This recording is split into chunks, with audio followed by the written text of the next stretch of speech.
À presque un an de la présidentielle, c'est les tractations plus que jamais pour désigner les différents candidats qui vont représenter les différentes forces politiques du pays. Vous savez, toute l'année 2025, nous avons analysé particulièrement ce qui se passait à gauche et ce qui se passait spécifiquement pour les noisettes, pour les nouveaux sur cette chaîne. Très rapidement, je vous rappelle que les noisettes, ce sont ces gens qui pensent pouvoir faire l'union entre deux forces. D'un côté, LFI, la force de gauche radicale, de l'autre, le Parti socialiste qui est en train de revenir en force, particulièrement depuis ce début 2026. Et au milieu, telles les noisettes au milieu du casse-noix, nous avons tous ces petits partis, ces petits candidats unitaires, les Verts, l'Après, etc., qui pensent pouvoir faire la synthèse, mais qui vont finir broyés dans le casse-noisette, telles les petites noisettes qu'ils sont. Nous avions fait beaucoup de conjectures qui sont en train de se préciser sur ce début d'année 2026. Et donc là, on va faire un petit peu le tour à la fois des noisettes et de ce qui se passe au Parti socialiste. Vous vous souvenez, nous avions fait une prophétie il y a maintenant près d'un an. La prophétie grâce aux voix impénétrables du Saint Graphique qui sera bientôt accessible à vous tous les amis pour que vous puissiez vous aussi devenir des adeptes de la seule vraie religion qui soit évidemment. Et je vous le dis tout de suite, bientôt il y aura une capsule où on fera le bilan à un an pile de la prophétie et à un an pile de l'élection 2027, de où on en est sur tout ça. Aujourd'hui, on se centre sur nos petites noisettes et le Parti socialiste. Et pour ça, j'appelle mon ami Chris. Chris, comment ça va? Est-ce que tu es prêt à ce qu'on fasse de la noisetto-solférinologie? On refait le point aujourd'hui. Eh ben, carrément, ça va, Zoé, c'est top. J'ai l'impression que ça faisait longtemps qu'on n'avait pas parlé de cette primaire. Alors, on va vite comprendre pourquoi dans le... Ouais, c'est un peu notre sujet favori, donc en fait, ça doit faire quoi 4-5 semaines qu'on n'en a pas parlé, on a l'impression que c'est super loin, mais non, en fait. Il y a quand même une époque où on en parlait très très souvent. On parle de politique. Après, c'est nos préfs. C'est ça, c'est ce qu'on préfère. Mais c'est vrai qu'on a un peu moins parlé de la primaire. Ils avaient annoncé en grande pompe, alors on sait que c'est en octobre et tout. Mais en fait, on va comprendre très vite pourquoi dans cette capsule, c'est que ça sent le sapin. Moi, je pense que il va quand même y avoir une fausse primaire, je sais pas, tu vois, une espèce de congrès du groupe Europe Écologie Les Verts pour désigner un candidat, Tondelier, voilà. Et je pense que voilà, à la fin, Ruffin finira par y aller. Alors je sais pas, voilà, c'est toujours chaud d'annuler une fête, tu vois. Est-ce qu'ils vont vraiment l'annuler jusqu'au bout? Est-ce qu'ils vont tenter un truc? Peut-être qu'ils finiront par annuler. En tout cas,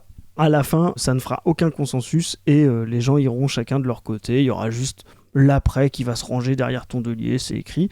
Et c'est notre ami Ruffin, je pense qu'il va finir par y aller, lui aussi, avec sa ligne, là, président au SMIC, là, je sais pas quoi. Enfin, en tout cas, cette clownerie va nous faire rire. Ça a du plomb dans l'aile, pourquoi? Parce qu'en fait, ils sont dépassés. Ils existaient tant que, on va dire, les cadors étaient en sommeil, mais alors là, les Cador, les Hollande, les Mélenchon, etc. sont en train de faire du bruit, sont en train de se lancer, et là c'est la grosse artillerie, et là on les entend plus. Là, ces petites noisettes là, ils faisaient beaucoup de bruit quand c'était silencieux, mais alors là on les entend plus du tout.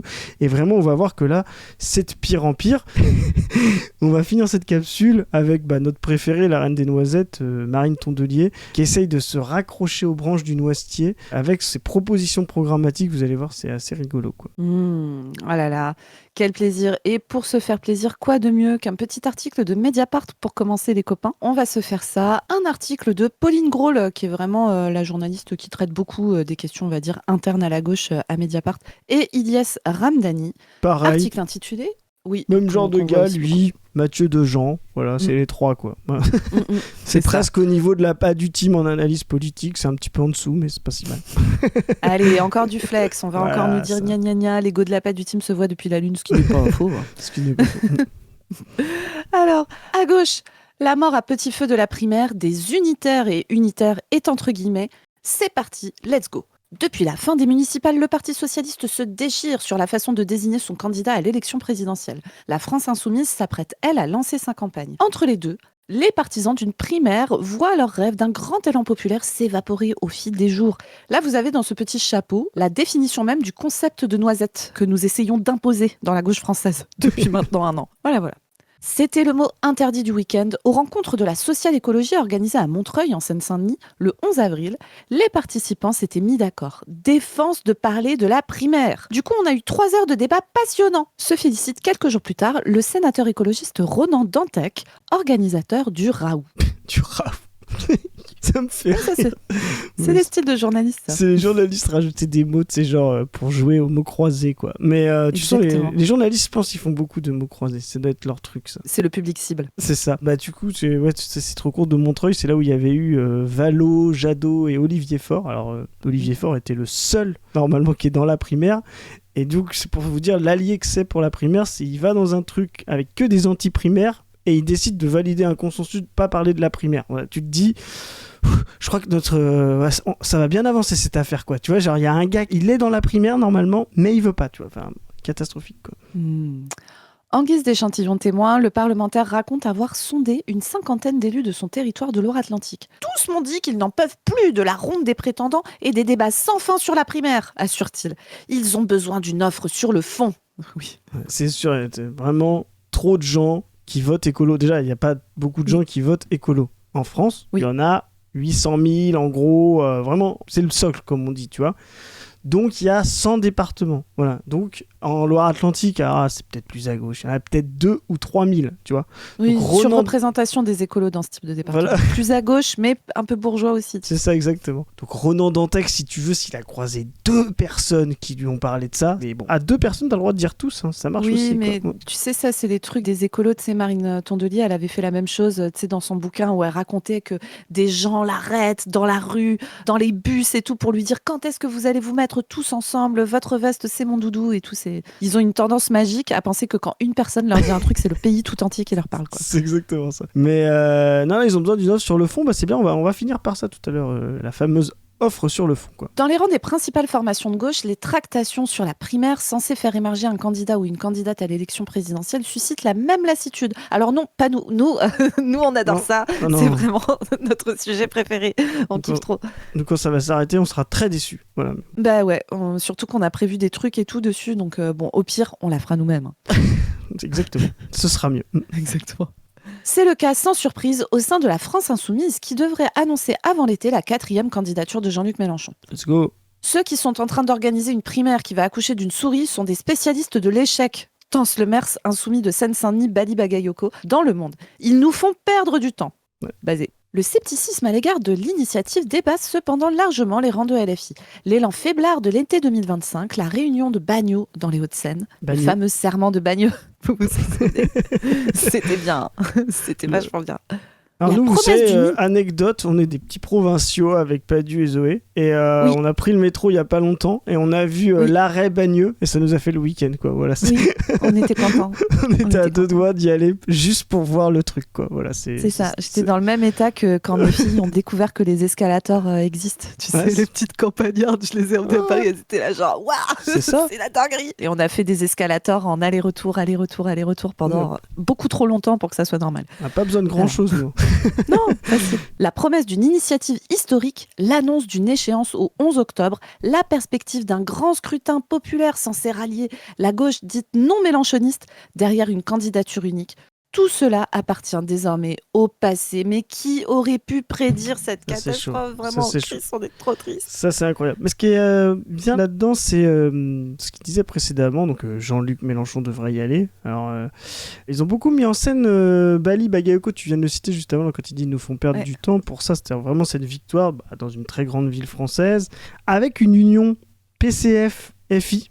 Voilà, donc c'est vraiment bien parce qu'on aurait pu s'attendre à plutôt David Guiraud ou d'autres, y compris David. Non, c'est vraiment la locomotive pour lancer Mélenchon. Ils se servent de Bali Bagayoko. Je trouve ça plutôt malin parce qu'en plus, Bali Bagayoko est un peu iconoclaste je trouve c'est une personnalité qui change dans le monde politique. Il a quand même un gros passé politique, mais il a une façon de s'exprimer, une façon d'exister sur les plateaux télé qui est un peu différente de ce qu'on voit, et le fait de le mettre en avant avec la France Insoumise, de mettre en avant Saint-Denis et donc cette union PCF, c'est vraiment clé, parce que c'est ça qu'on dit nous depuis le début. En fait, ce qui va se passer, il y a personne qui va faire clé de voûte en les noisettes et qui va dompter les deux pôles, ce qu'ils appellent la gauche non mélenchoniste et puis la FI, quoi. En fait, les deux vont s'affronter, et les noisettes, en s'écrasant, vont devoir se fracturer entre les deux. Et là, on a vu récemment, vous avez fait une super capsule d'ailleurs là-dessus, Padu et toi, sur Aurélie Trouvé, qui débattait avec Stéphane Peu, donc du PCF, et Jean-Luc Mélenchon. Il va y avoir bientôt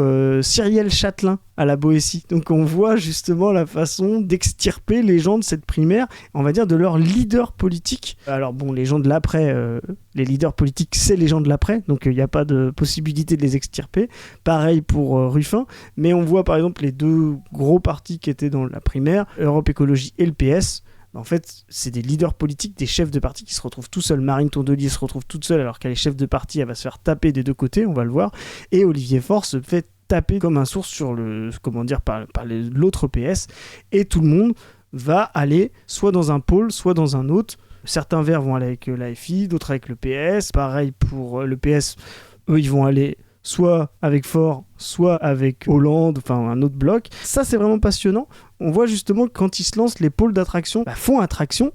Il reste que le PCF entre les deux qui devrait y aller tout seul. Lui, il a refusé la primaire un peu dès le départ. Il savait que c'était un traquenard. Roussel, on a fait une capsule là-dessus avec une minia de légende qui lance sa campagne. Justement, lui, il va y aller. Donc, on verra si certains sénateurs ou certains députés le rejoignent. Ça va être assez compliqué, je pense. Sachant qu'ils ont très peu de députés au PCF. Ils n'ont pas réussi à faire un groupe. Il a fallu qu'ils arrivent à constituer un groupe avec les Outre-mer et tout. Donc, voilà, c'est compliqué. Et je me permets de remettre le contexte parce que Chris vous a dit donc que Cyrielle Châtelain allait aller à la Boétie. Cyrielle Châtelain, elle n'est pas très connue, pour les gens qui ne s'intéressent pas énormément à la politique, mais en fait, elle a une fonction très importante. Donc, c'est une députée écologiste et qui est présidente du groupe écologiste et social à l'Assemblée nationale. C'est un peu l'équivalent de Mathilde Panot, si vous voulez, à l'AIFI, mais dans ce groupe des écologistes qui est allié avec le reste des noisettes, avec l'après, etc. Vous savez, l'après, c'est le truc de Clémentine Autain, Alexis Corbière et tout ça. Donc voilà, c'est quand même une figure très importante du Parti des écologistes, Cyrielle Châtelain. Si vous vous souvenez, au moment où ils se sont couchés par terre et où ils ont accepté de ne pas censurer le gouvernement Lecornu sur le budget immonde de la sécurité sociale qu'ils ont fait passer en 2025, Cyrielle Châtelain nous parlait de ses tripes, etc. On en avait longuement parlé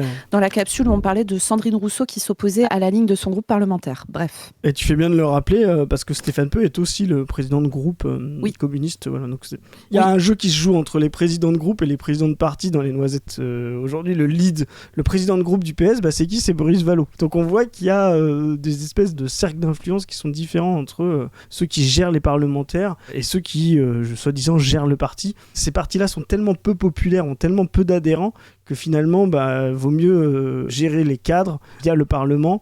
On tient mieux l'appareil que, soi-disant, se faire élire par 8000 personnes. Je crois que Marine Tondelier a été désignée par 8000 personnes, c'est ridicule. Oui, très petites organisations en fait. Et je me permets de vous rappeler aussi que c'est les mêmes bails à droite entre chef de groupe parlementaire et chef de parti. Chef de parti des Républicains, c'est Retailleau, et le chef de groupe, c'est Laurent Wauquiez, qui sont en train de se taper aussi pour gagner, on va dire, l'hégémonie du parti juste avant la présidentielle. Donc tout ça, c'est pas que de la tambouille, c'est vraiment comment les alliances et donc les lignes politiques vont pouvoir se dessiner dans la suite. Donc c'est très important de bien capter ça et de voir où est-ce qu'on peut appuyer, nous, de notre point de vue, pour essayer de tirer le tout le plus vers la gauche possible. Alors, continuons.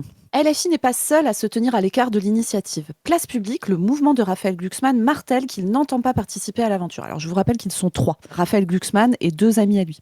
Dont un ancien macroniste. Oui, Aurélien Rousseau qui avait été de manière très fugace ministre de la Santé d'Emmanuel Macron. C'était pas ouf. J'ai pas le temps de développer aujourd'hui, mais c'était pas ouf, mais genre vraiment pas ouf. Non. Alors, il martèle qu'il n'entend pas participer à cette aventure. Le Parti communiste français de Fabien Roussel n'est pas plus intéressé. Restent les écologistes de Marine Tondelier, Génération d'Ali Rabet et Benjamin Lucas. Je vous rappelle que c'était le parti de Benoît Hamon. L'après de Clémentine Autain. Debout de François Ruffin. 3 petits points. Et le Parti socialiste, alors on vous l'a expliqué en long, en large, en travers. Évidemment que non, le PS ne va pas y aller, sauf si c'est pour leur dire, vous fermez tous vos gueules et vous venez derrière nous. Globalement, ça va être ça. Benoît Hamon fera un truc, je te tease devant tout le monde, Zoé, tu t'es pas au courant. Je pense que je ferai avec toi Back to 2017 avec la campagne Hamon versus Mélenchon. J'ai un très beau documentaire là-dessus sur Hamon qui se décompose. Ce sera intéressant de voir ça parce que ça donnera aussi une idée de ce que c'est une campagne pendant l'année électorale. Parce que vous avez bien aimé Back to 2002. Je ferai Back to 2012 avec ce cher Padu parce que lui à l'époque il n'avait pas le droit de vote. Voilà, il était tout petit. Il était tout petit. Il était comme moi en 2002, donc ce sera intéressant. Mais ouais, on fera Back to 2017 parce qu'il y a vraiment des trucs très très bien sur... On va pouvoir parler de comment le PS a traité son candidat Benoît Hamon et tout. C'était une dinguerie cette campagne, vraiment. C'est incroyable. Vous allez voir à quel point en fait c'est pas la division comme on vous fait croire, la division des candidats qui fait perdre. Hamon a fait perdre Mélenchon mais pas parce qu'il existait, justement. Hamon a fait perdre Mélenchon dans les derniers instants, justement parce qu'il est devenu opposant à Mélenchon, c'est-à-dire qu'il a tapé sur Mélenchon, il a fait le jeu de la droite en tapant sur Mélenchon. Donc c'est pas simplement le fait de la division des voix, ça c'est un truc un peu bébête, quoi. C'est vraiment la ligne qu'on peut avoir. Et des fois, il y a des lignes qui font grossir d'autres candidats, même en étant plusieurs, et des fois, il y a des lignes qui vous font diminuer parce qu'ils vous attaquent directement et qui vous amenuisent, quoi. Au sein du parti dirigé par Olivier Faure, la majorité des cadres disent désormais tout haut le mal qu'ils et elles pensent de cette primaire. De la petite gauche, vouée selon elles et eux à l'échec. Déjà, D'abord ils appellent parce la petite gauche entre eux, ils se marrent trop avec ça. La petite gauche, tu sais, c'est comme la petite vérole, là. Je te lance là-dessus, médecin, la petite vérole. Alors, je sais plus si c'est la syphilis ou la variole, je sais plus. Enfin, bref, il y a des trucs comme ça. La grande, c'est la syphilis. Parce que donc, la syphilis est une maladie sexuellement transmissible qui existe toujours et qui est en recrudescence d'ailleurs depuis quelques années, notamment par diminution de l'utilisation des protections type préservatif. Et donc, voilà, petit point santé les amis, go mettre des capotes avec les gens avec qui vous couchez. C'est toujours mieux pour vous et pour les gens avec qui vous couchez. Donc voilà, syphilis qui, par contre, aujourd'hui, ça se traite bien, hein, la syphilis, donc faut pas hésiter à se faire dépister. Mais à l'époque, ça a été vraiment une catastrophe. Maupassant est mort de ça, notamment. Et puis, il pouvait y avoir des atteintes avant que les gens meurent. Ça mettait très très longtemps. Il y avait des atteintes neurologiques et tout, enfin vraiment c'était un peu l'enfer. Et la petite vérole, c'est la variole qui était pas spécialement plus cool, pas sexuellement transmissible par contre celle-là, mais qui était bien la sauce. Et la variole par contre on l'a éradiquée grâce à la glorieuse vaccination. Donc voilà, c'était le petit point paléomédecine. Voilà, mémotechnique, donc le PS c'est le parti syphilis et les Verts c'est le parti variole. C'est ça, exactement. La vaccination suffit pour se préserver des écologistes. Par contre, sur le parti socialiste, il faut vraiment penser chaque jour à la protection de vous et des autres pour pouvoir enrayer le phénomène, quoi. Alors, et on est encore dans le combat.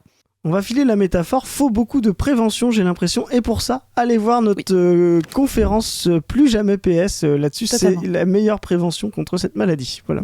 Et il se peut qu'on continue à produire bientôt du contenu qui va faire un peu le point sur les graves conséquences de la syphilis solférinienne sur la France. Fun fact, ça se soigne avec des antibiotiques, mais en injection intramusculaire dans le cul. Voilà, je vous le dis pour info. Pas surpris. Alors... Pas surpris. Voilà, c'est ça. Donc, continuons maintenant que nous avons fait ce petit point médecine. Donc, on en était à la petite gauche, à la variole vouée selon eux à l'échec, la syphilis par les mâles de la variole. Donc, d'abord parce que face aux impétrants déjà déclarés que sont Clémentine Autain, François Ruffin et Marine Tondelier, rien n'indique qu'un ou une candidate, oui, alors désolé, il y a de l'écriture inclusive, donc j'adapte à l'oral parce que l'écriture inclusive à l'oral, c'est plus compliqué qu'à l'écrit. Donc, qu'un ou une candidate maison sera certain ou certaine de l'emporter. Mais aussi parce qu'en cas de victoire d'Olivier Faure, que peu jugent probable, oui, effectivement, c'est peu probable. Clairement. Il et elle sont tout aussi rares à croire en ses chances de l'emporter à la présidentielle. Oui. Je crois que même Faure, il a pas envie de gagner. Même Faure, il vote pour quelqu'un d'autre sur ce truc. C'est ça. Faure seul contre tous. L'opposition interne au PS est bien décidée à empêcher le premier secrétaire d'embarquer le parti dans une aventure à laquelle il dit toujours croire fermement. Je vous rappelle que nous avons fait une vidéo dans les suites des municipales où on raconte le bureau national du PS là, qui a eu lieu après, où Faure se fait dégommer par le reste de son parti. Et vous allez voir là que dans l'article, et on en avait déjà parlé dans cette vidéo dont on vous parle, nous ça fait 1 an qu'on vous parle de ce gars et que tout le monde se fout de notre gueule. Et en vérité, regardez qui pointe son nez, Boris Vallaud. Dernière péripétie en date, l'alliance de circonstances entre Boris Vallaud, le président du groupe socialiste à l'Assemblée nationale, et l'aile droite du parti pour entraver le processus, à commencer par le vote des militants sur la stratégie qu'Olivier Faure avait promis après les municipales. Or, pour organiser ce scrutin interne qu'il espère décisif, Olivier Faure doit d'abord recueillir l'approbation des 2/3 du Conseil national. Ouh là là là là là là. Alors, Olivier. Déjà, le gars, il pèse 40% à lui tout seul. C'est-à-dire qu'il a pas eu les 2/3 pour pouvoir être élu. Il est passé à 50 parce que voilà, les valistes, comment on peut appeler les valistes, les valloïstes. Les valloïstes, ouais. Ouais, les valloïstes, c'est pas mal. Les Vallois, c'est mon côté, tu sais. C'est mon côté légitimiste, là. Mais voilà, les Vallois. Donc les valloïstes, ouais, ont un peu coupé la poire en deux, quoi. Donc non, 2/3, ça va être très compliqué pour toi, Olivier, quoi. Ouais, même après le congrès que t'as gagné, tu pouvais pas les avoir, donc là maintenant ça va être très dur. Une option pour l'heure peu vraisemblable au vu des rapports de force. Je suis un peu bloqué, reconnaît auprès de Mediapart le premier secrétaire du PS, qui ne désespère pas. La primaire n'est pas enterrée, assure-t-il. Ça, c'est la méthode Coué. Allez, Olivier, on est tous derrière toi. Une grande majorité des socialistes sont favorables à cette idée. Je ne vois pas très bien comment on fait pour s'y opposer. C'est la question que je pose à ceux qui sont contre la primaire. Comment ceux qui sont plus intelligents que moi comptent arriver à une candidature commune à la présidentielle? Alors Olivier, le problème est dans ta question, ils ne veulent pas de candidature commune. C'est Et ça. vous savez que nous ici, on n'est pas des gros fans du PS, mais là-dessus, ils ont raison. Mais oui. Sur un plan stratégique, il ne faut pas de candidature unitaire. On l'a répété, on va le re-répéter. La politique, ce n'est pas de l'arithmétique. Vous prenez des gens qui ont envie de voter LFI, un programme de gauche radicale. Vous prenez des gens qui ont envie de voter Parti socialiste, qui va récupérer tous les débris de la Macronie, etc. Ces gens n'ont pas envie du même projet politique. Et donc, si vous faites une candidature unique entre tout ça, alors eux, ils ont un peu acté que la gauche radicale, c'est non et tout, mais vous allez juste perdre soit votre aile gauche, soit votre aile droite en fonction de qui vous désignez. Donc, c'est une idée de con. Par contre, faire une primaire où il y a 2 gros candidats de gauche, la gauche sociale, libéraux, traîtrise, tout ce que vous voulez du Parti socialiste, la gauche radicale de LFI, éventuellement quelques candidats trottes qui viennent dire des trucs très radicaux sur les plateaux, etc. Vous avez un premier tour de la présidentielle qui se fait sur cette config-là, mais en fait, ça va être sur des thèmes de gauche. Ouais. Ça va discuter sur le 100% sécu, ça va discuter sur les retraites, sur les arrêts de travail, ça va discuter sur l'accès au logement, ça va discuter sur la nationalisation de l'énergie. On espère LFI, que vous allez aller discuter sur des trucs un petit peu costauds de gauche, parce que sinon, ce débat n'aura pas lieu. Sur les 32 heures, ouais.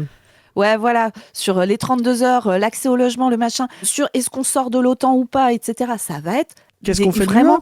Qu'est-ce qu'on fait Mais de oui.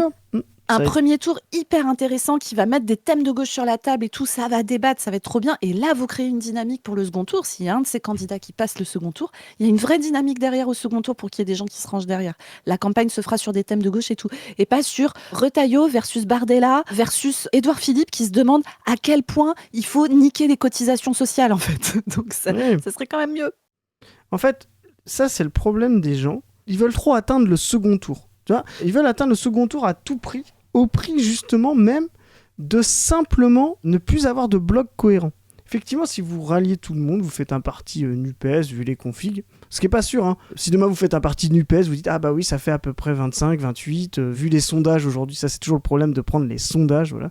Vu les sondages aujourd'hui, bah on est sûr d'être au second tour. » Ça c'est ce que répète Tondelier, c'est ce que répète Faure, c'est ce que tout le monde va répéter. Voilà. Sans penser à ce que disait Zoé tout à l'heure, que non, c'est des dynamiques la politique. Voilà. D'ailleurs, j'ajoute que les adversaires s'adaptent aussi à ça. Si demain il y a un candidat unique de la gauche à 26-28, peut-être que la droite va aussi commencer à trouver son candidat commun parce qu'elle saura déjà que sinon ce sera pas possible d'être dans l'adversité, d'être dans le conflit avec ce candidat. Donc vraiment croire que ça va se passer comme ça, hop, et puis que les adversaires s'adaptent pas non plus, bah, ça n'a aucun sens. Mais surtout que, en fait, ce que vous faites quand vous faites ça, vous perdez tout le monde.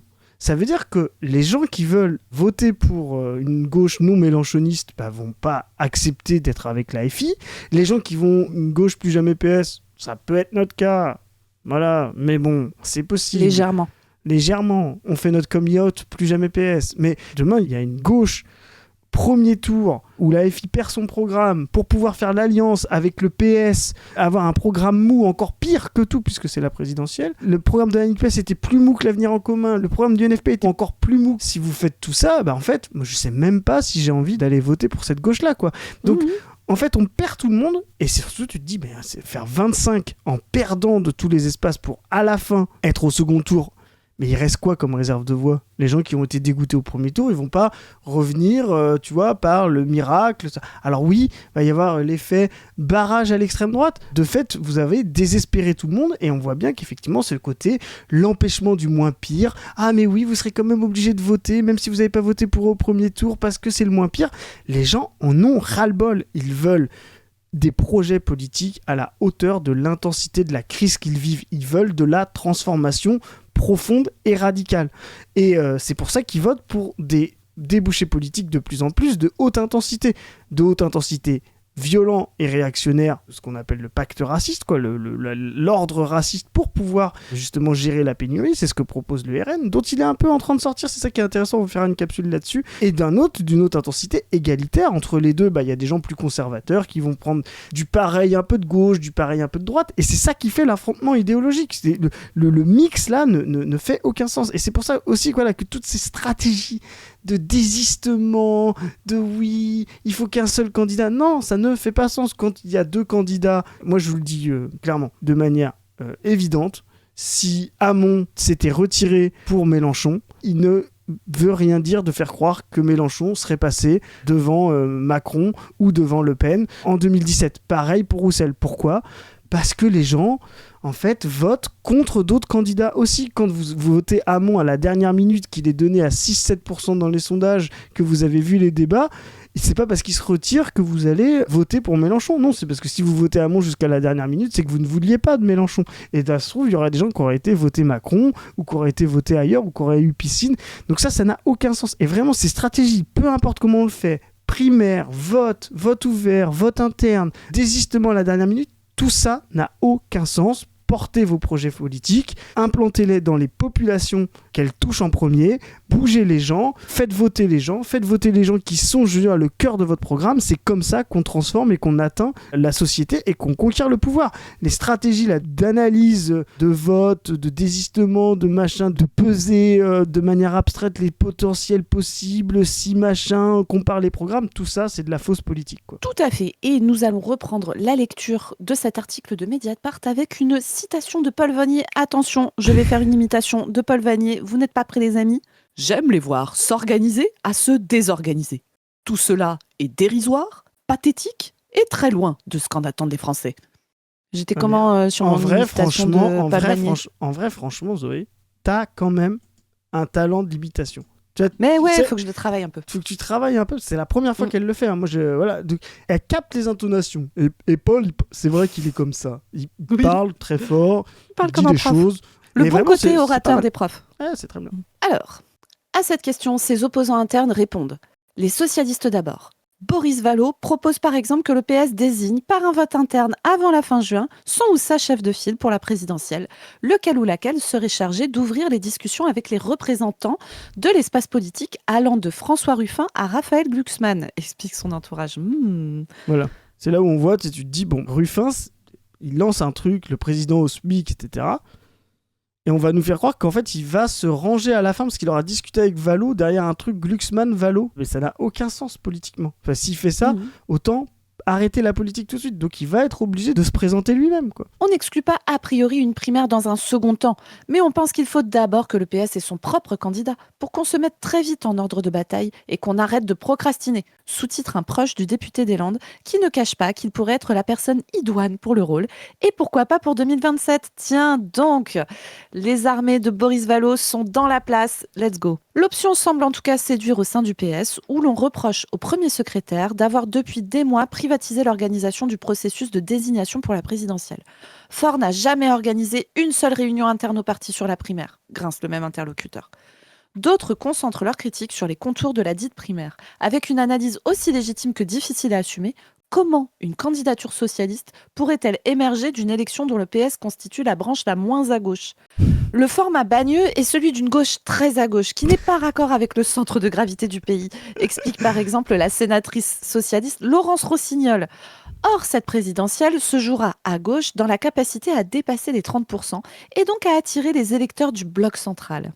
Ouais. Ça, c'est passionnant ce qu'elle dit, parce qu'il faut décoder un peu, c'est compliqué. Mais Laurence Rossignol fait une analyse assez intéressante, parce qu'elle montre en fait que, effectivement, le format bagneux est trop à gauche. Ce qu'on dit pour le PS et pour les macronistes, en fait, du centre. C'est ça qu'elle essaye de dire.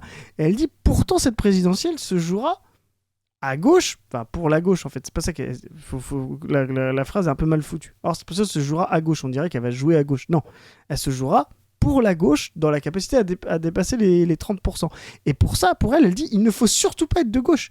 Il faut être de droite macroniste, enfin de centre macroniste pour pouvoir dépasser les 30%. Et donc elle le dit, attirer les électeurs du bloc central. Et il n'y a pas besoin de 30%, hein. Déjà si elle arrive à en faire 20, ce sera déjà pas mal. Mais voilà, seule une deuxième gauche, une gauche, comment dire, format 2017, un peu, tu vois, entre Macron et Hamon, quoi, tu vois, cet espace-là, la post-hollandien, seul cet espace-là, post-macronien, du coup, centre-gauche, c'est-à-dire des gens qui ne voudront... On en connaît, tu sais, des gens qui... Il faut bien comprendre ça, les structures mentales des gens, c'est fondamental, c'est autant fondamental que les structures matérielles, c'est-à-dire leur rapport de production. Ce sont des gens qui sont bourgeois, mais qui voyagent, qui ont des rapports à la culture extrêmement post-nationale, à la musique, au cinéma. Ces gens-là ne feront pas la bascule vers le national-fascisme qu'on a connu dans les années 30, où justement la mondialisation n'avait pas prise, où ces catégories-là n'existaient pas.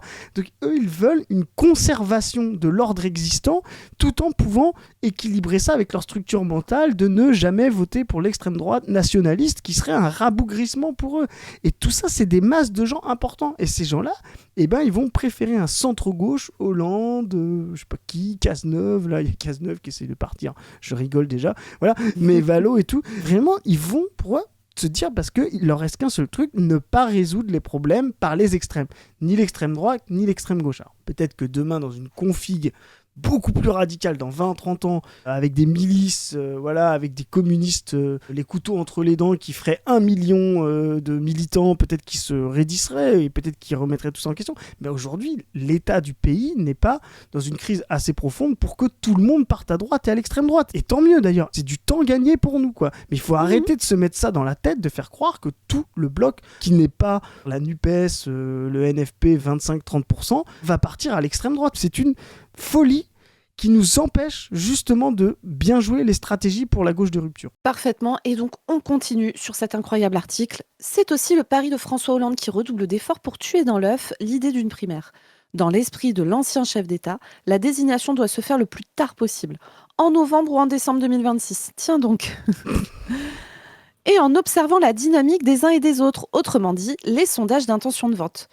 Une primaire suppose un appareil militant et un soutien d'élus élevé, des conditions qui ne sont pas réunies aujourd'hui, juge François Hollande auprès de Mediapart, rappelant que la primaire de 2011 qu'il avait désignée avait attiré près de 3 millions de votants. Ouah, trop fort François. Dans un contexte un petit peu particulier, François, où littéralement Dominique Strauss-Kahn s'était pris les pieds dans son pénis, qu'il avait malencontreusement mis dans des gens qui n'étaient pas d'accord. Voilà, c'était un petit peu ça le contexte quand même, hein, si je puis me permettre. A battu Martine Aubry quand même. Mais il a raison de rappeler ça, de prendre l'état de ce qu'est le Parti Socialiste aujourd'hui, qui est plus du tout un parti de masse, qui est plus du tout hégémonique dans la conscience des gens à gauche, et qui peut plus se permettre de faire une primaire à 3 millions de votants, comme il pouvait le faire en 2012. Quoi.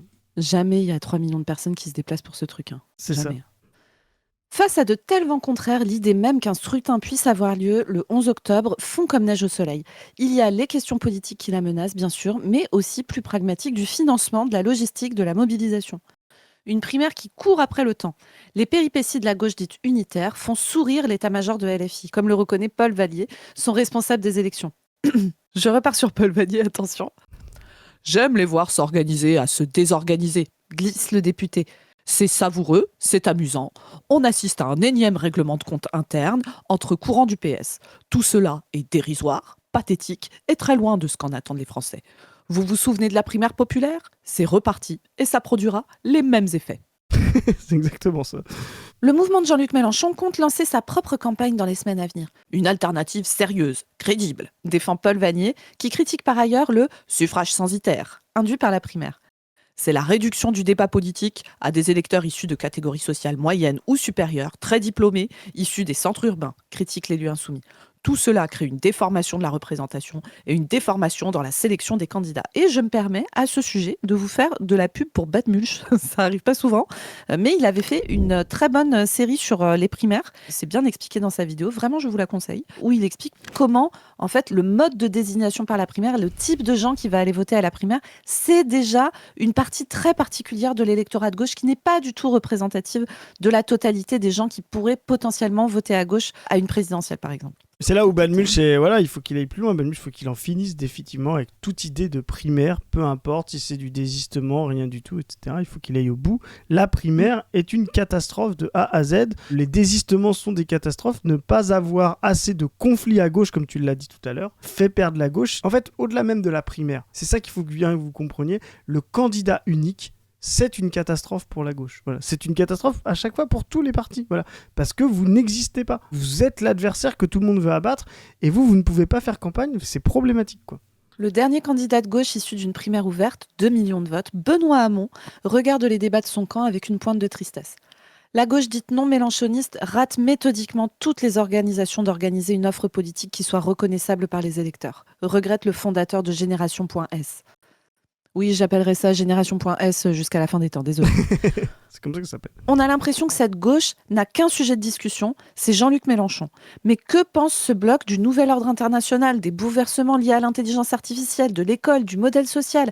Il y a des bouts de trucs, mais il n'y a ni ciment ni unité. Ben oui, mais c'est peut-être ça le fond du problème, c'est qu'on n'est pas dans la projection vers un projet de transformation de la société. C'est un peu ça le souci. Justement par l'incohérence des gens que tu veux rassembler. Quand tu as une cohérence... De Ruffin à Glucksmann. Voilà. Sérieusement.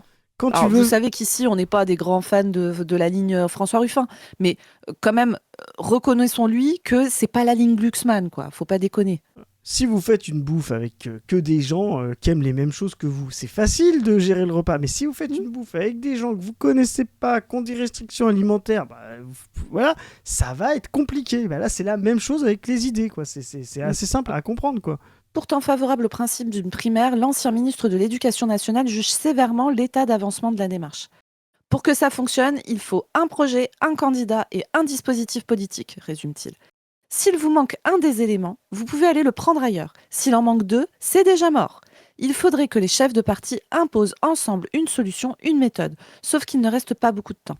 Il y a 1 an, je vous aurais dit que c'était possible. Mais là, 3 petits points. Et l'article s'arrête là-dessus. Après, est-ce qu'il faut vraiment prendre des conseils auprès de Benoît Hamon pour savoir comment faire gagner la gauche? Je ne sais pas. Je ne suis pas sûre de ça. Pas sûr. Pas sûr. Mais au moins, tu vois, on reviendra sur 2017 là-dessus, c'est intéressant, la ligne Hamon. Mais oui, effectivement, Hamon dit les choses. Là, c'est beaucoup trop tard. Il n'y a pas de projet. Et on le voit, on va regarder ce petit extrait. Personne n'en veut. Et donc, vraiment, ça n'aura pas lieu parce que ça ne peut pas avoir lieu. Ça ne peut contenter personne.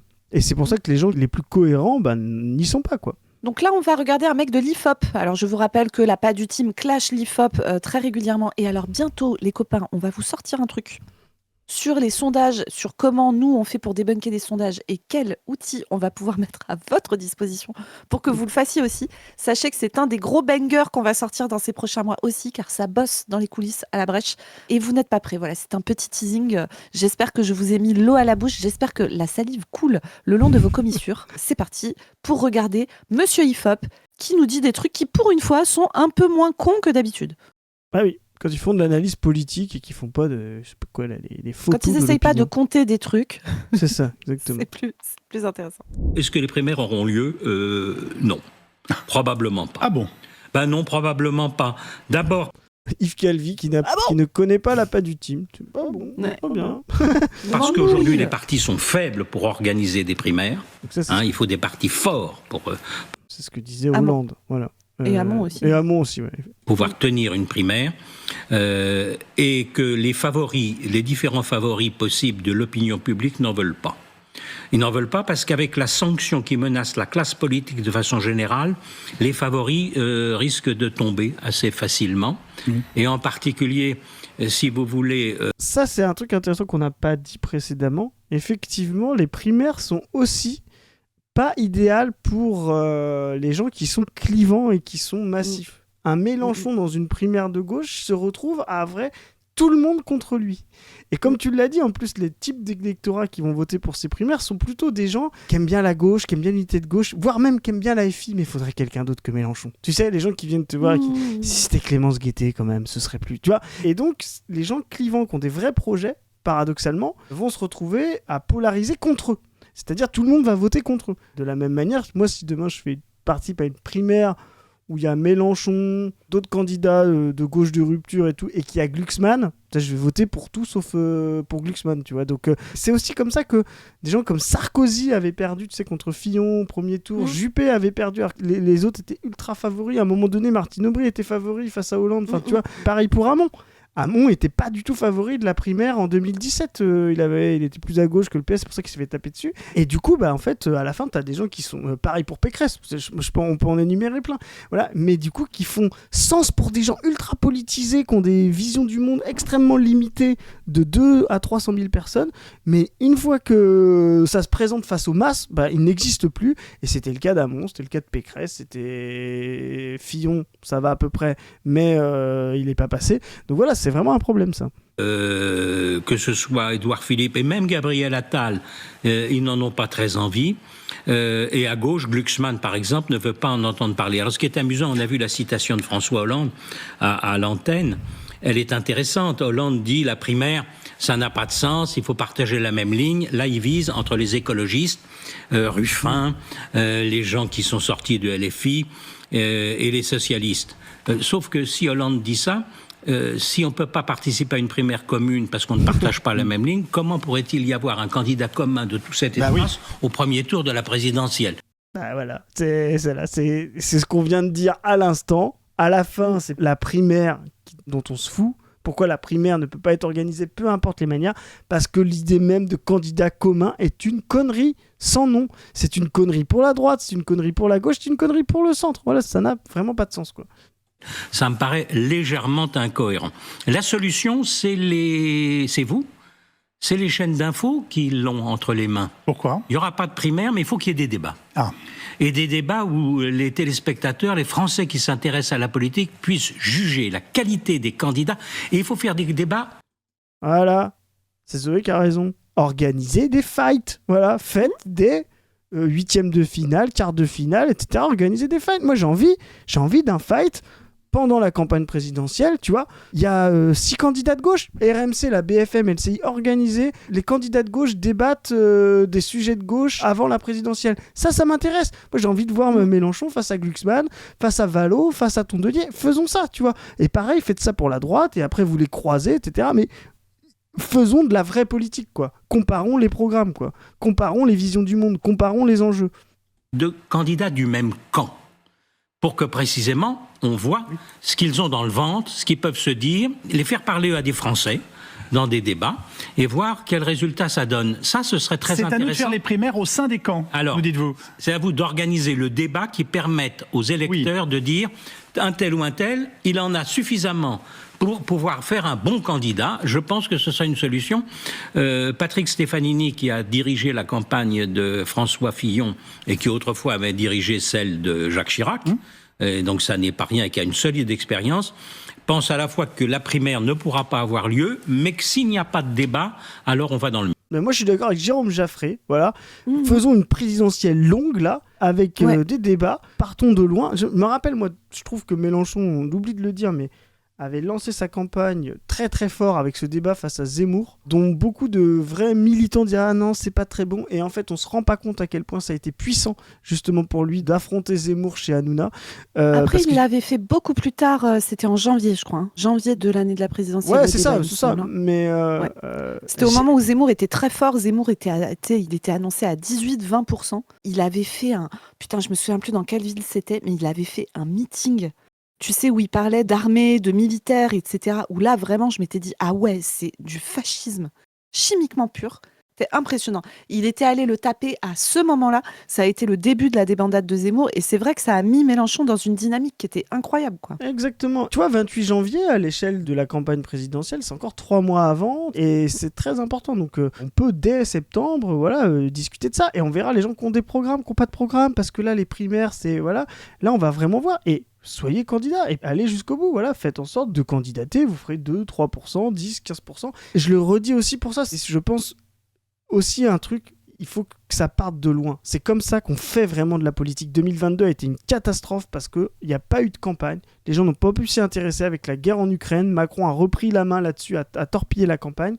Et vraiment, c'est un souci. Ce qui s'est passé en 2022, il n'y a pas eu de débat. Il a refusé de débattre d'ailleurs avec les candidats du premier tour, Macron. Et ça empêche la politisation des gens, ça empêche la mobilisation des gens. Nous, on a un souvenir là-dessus d'un sujet beaucoup plus complexe, Zoé, je sais que tu vas me voir venir, beaucoup plus complexe, beaucoup moins évident, etc., qui a mobilisé des gens. Pourquoi ? Parce que pendant des mois, on en a parlé avant, on a mis l'enjeu dessus, c'était quelque chose de fondamental, le traité constitutionnel de 2005, voilà. Oui. Et ben on a vu des gens discuter de ça, parler de ça, s'intéresser au débat et à la fin choisir la rupture. Quand vous bougez les gens, quand vous les mettez derrière des débats politiques à l'avance, en mettant de l'intensité, c'est ce que nous on fait tous les jours. Des gens qui pensent qu'on fait que de la politique politicienne, c'est faux. Nous derrière, quand on fait ça, c'est pour dire mais regardez, derrière la politique politicienne Nous, la Pas du Team, on essaye de vous montrer les rapports de force et les mondes possibles qu'il y a derrière chaque candidat. C'est un enjeu concret, c'est pas un enjeu de savoir qui va machin, voilà.